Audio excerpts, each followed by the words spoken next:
I've spoken in previous videos about the emotional effects of stroke, or what can be the emotional effects of stroke.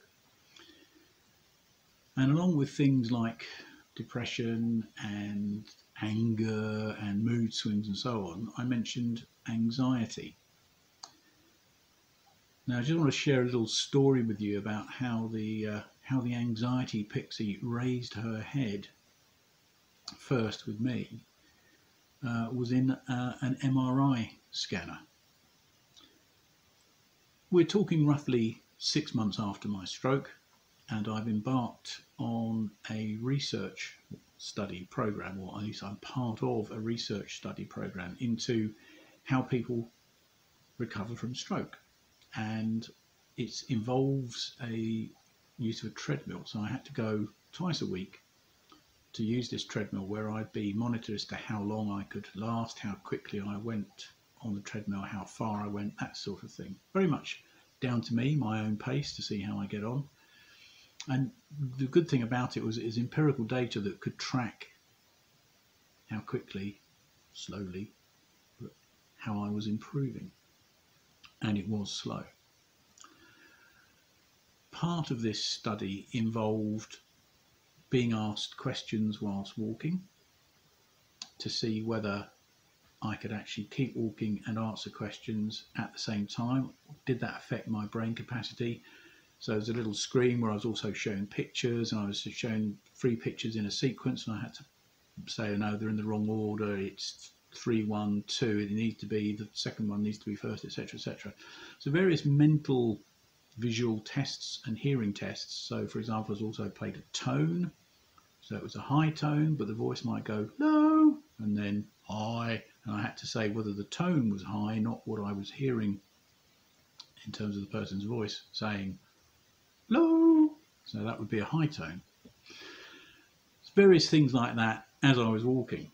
And part of this involved then actually seeing what's going on in the brain from a functional MRI, an fMRI scanner, which you may have seen pictures on the TV. It's a normal MRI scanner, but the brain, the colours, parts of the brain that are being worked light up, so they can actually see, the frontal lobe's working here, or the parietal lobe working there, or the occipital lobe, or whatever.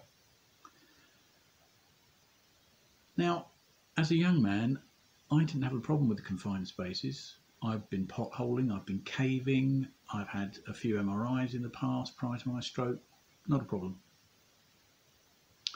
So I turn up at the appointed time and date at the fMRI scanner at John Radcliffe Hospital in Oxford.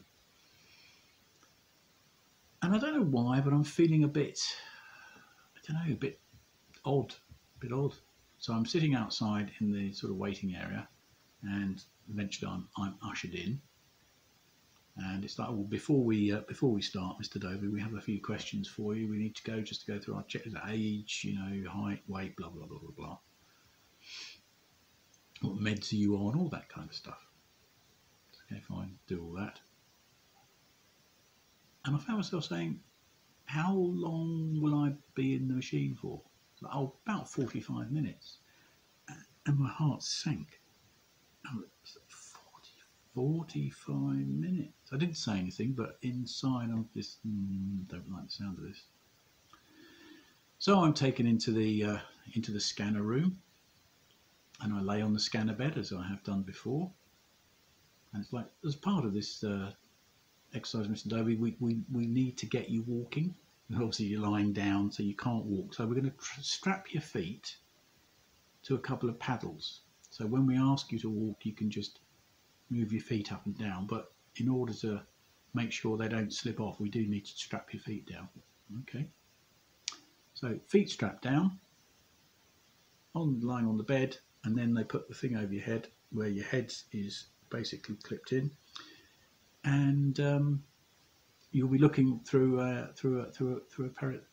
periscope to see the images that we're going to be showing you, because obviously we can't put them in the scanner, they won't work. So there's a little periscope there. I said, I forgot to tell you I'm short-sighted. I can't wear my. Don't worry, we've got a pair of goggles that you can put on. So okay, fine. So they put these goggles on as well, strap my head in. So you ready to start? Yep. Okay, fine. I'm feeling a bit uncomfortable, but we'll go. In my head, I'm just hearing 45 minutes, 45 minutes, 45 minutes. Right, put your arms in, Mr. Deauville. Big guy, so you just kind of got to do a bit of this, scrunch the old shoulders up a bit, and in we go. Right.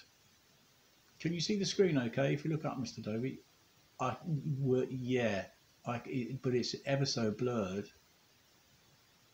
Ah, we might have got the goggles round the wrong way. Hold on a second. Right, okay. Back out again. Take the goggles out, move the goggles around. Fidget, fidget. Okay, fine. Back in you go. In my head, I'm going 45 minutes and we haven't even started yet. 45 minutes and we haven't started yet. What can you see now? I said, yeah, that's a bit better. I said, but I forgot to tell you, I've got double vision in both. So I've got these corrective prisms on my glasses. Oh, right. Yeah, we can do that. Okay, hold on. We'll just get you out again. Back out. Fiddled around for a few minutes with the glasses. I'm thinking, I haven't started. I'm getting hot. I'm starting to get quite hot, quite warm. I can feel that I'm getting flushed. And I can't bloody move. So they put the goggles back in. Third time. Back in. How you doing, Mr. It's a bit hot in here. Is there any way you could put some... Yeah, we'll blow some cool air in. Fine, okay. I can now feel very, very faint, warm air blowing over my already hot face. And I'm squeezed in and I cannot move anything. I can move fingers, but my feet are strapped down. My head is strapped down. I've got the goggles pressing into the bridge of my nose, and I still can't see. It's all still blurry. Can you see all right, Mr. Dope? No, I can't. No, I can't. Guys, I can't do. I'm starting to panic. I'm starting to panic. And I said, look, I'm really sorry. I can't. I'm so hot. I can't. There's no air in here. I can't do this. Please get me out. Right, okay, hold on 1 second. Out we came. Fiddle around with the glasses, the goggles again. Another 5 minutes. Right, try again. Yep, give it. In we go. And this time, as I'm going in, I'm thinking, I can't do this. Get me out. Get me out. There's the other part of my brain going, you can do this. It's fine. Don't worry. It's not a problem. And this side is going, get out, get out, get out, get out. And this side's going, calm down, take it easy, breathe and out, breathe and out. Let me go, let me go, let me go, and breathe. And I lost it. I lost it. I'm in there, and I said, guys, can you hear me? Can you hear me? Get me out. Just get me out. Please get me out. Get me out, guys. Can you hear me? Okay, Mr. Hold on. No, I'm really sorry about this, guy. I'm really sorry, but please unstrap me. I can't cope with this. Oh, don't worry. It happens. It happens. I've never had a problem before. I don't know what's going on. So they unstrapped my feet, took all the stuff off my head, and gave me my walking stick, and I staggered over to. I feel absolutely dreadful. I made it to the door. I get outside. My wife's sitting in reception reading. She looks up at me. Are you okay? I said, no, we need to go. We need to go. We need to go. So out of reception, and it's December time, and it's 4 or 5 o'clock in the afternoon. It's dark, it's cold. The fresh air hits me, and I nearly collapse, and I burst into tears. If it wasn't for my wife being there and a railing being there that I could kind of grab hold of, I'd have just collapsed into a heap. And I just cried and cried and cried and collapsed on this railing for, as I say, maybe 5 minutes whilst I gathered myself together again and then made it back to the car, and off we went. And since that time, and that would be December 2013, I haven't been able to get into an MRI again. I've tried same thing happened. So uniquely, I think, not only have I had a bit of anxiety and a bit of depression, and I've not had any anger issues, I've not had any mood swings, not that I'm aware of anyway, or anyone said to me, but for some bizarre reason, I am now acutely claustrophobic, even to the extent that I can see something on the TV. I think it was an episode of Silent Witness where Nikki Alexander is put in this coffin and she's buried alive. She obviously makes it out, but she's buried alive. I couldn't watch it. I couldn't watch it, even though I know she's not in a real coffin. She's not really underground. She's in a studio, and the camera's here, and she's not actually boxed in. It's empty here, and there's sound technicians in there, and lighting technicians, and all the rest of it. I know she couldn't watch it. It absolutely freaked me out. And thinking about being in a confined environment, just thought of something else. I was with my wife probably about a year ago in our local town, and she needed to go to the pharmacy, and I was in the passenger seat.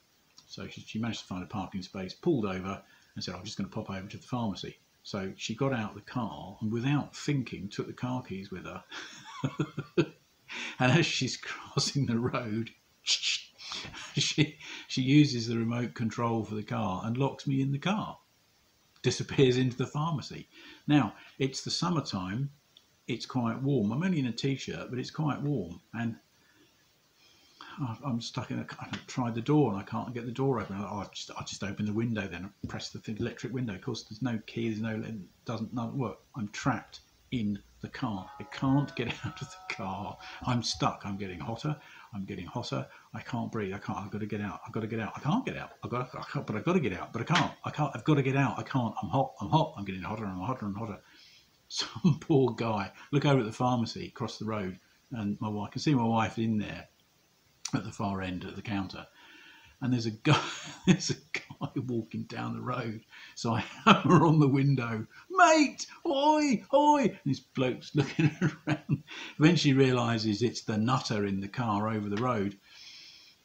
"Let me out!" He's kind of like, "Oh." So he comes over the road, and I'm having to shout at him because he can't hear me through the soundproofing in the car. Like that. "My wife has locked me in the car." He's obviously thinking some kind of domestic has gone on and we've had a row, and my wife's literally ran out of the car and locked me in it as some kind of bizarre form of punishment. I'm going, "She's in the pharmacy, mistake." So bless him, he goes over to the pharmacy, goes in the pharmacy, gets my wife comes out from the other side of the road, opens up the car. I throw the door open, stick my head out, and it's just the most glorious sensation. You could imagine the fresh air hit my face, and it was like, oh God, hallelujah, I've died and gone to heaven. When she came back over our med, she said, "I'm so sorry about that." Well, I said, "Honey, it's fine. I just lost the plot. It's absolutely fine. It's not you, it's me," and all the rest of it. But even sitting in a car, let alone being in a MRI scanner, just sitting in a car, and I think what made it worse was knowing I couldn't get out. So, just you're in a car, that's fine. Open the door, out you go. You're in a car, you can't get out, and it's hot. There's no air. It's getting hotter. And I now know it's a panic attack. Basically, is what's going on, and the symptoms that I've explained to you, described to you, are very cognizant with that. Yeah, panic attack. Yeah, you get hot. Yeah, this happens. You get red in the face. Blah blah blah blah blah blah blah. So I can laugh about it now, but at the time, these instances in the car, particularly in the MRI scanner, awful. And I've had to say to the consultants who said, "MRI, do you have an MRI?" No, CT scan, or you find me ginormous. I believe at Newcastle, we're in southern Scotland, I believe in Newcastle, about an hour down the road, there is a flatbed MRI scanner. It just kind of comes down, but it's open, all the sides around, it's all open. So it's like, if I ever need an MRI scanner again, it's off to Newcastle we go, because I cannot go in these confined spaces. Can't cope.